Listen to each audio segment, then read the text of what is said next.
Is this the beginning of the end for conventional utilities? I don't think it's a conventional versus the non-conventional. It's the competent versus the non-competent that will then not last. But aren't you also under pressure from, say, companies like IKEA or Google that are going their own channel, sort of cutting the utility out? Yes, there is some pressure, but I wouldn't, want to over-exaggerate that. If we reduce CO2 emissions by 10%, then we have achieved more for society than when IKEA is 100% renewable. At the end of the day, it is about reducing carbon for society.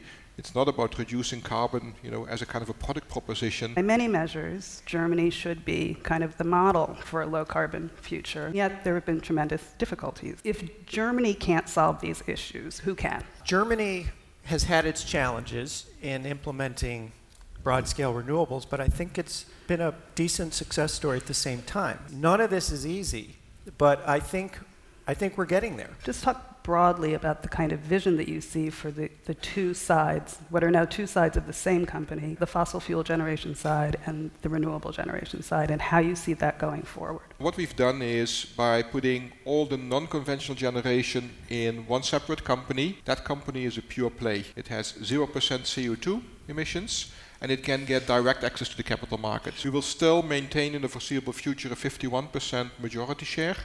It will be a rather independent company to give the minority shareholders all the rights that they need, but it allows us, outside of Europe, to still take advantage of the transition. When will renewables be able to sort of stand on their own 2 feet? I think we are getting to a point where renewables can increasingly stand on their feet. We are in this transitional period for renewables where they have finally reached scale, where they're in the mainstream, but they have some distance to go. We have yet to put a real price on carbon, and to the extent we also see subsidies across the spectrum for all energy technologies, I think it's only fair that we're careful as we think about and begin to ratchet down subsidies for renewables.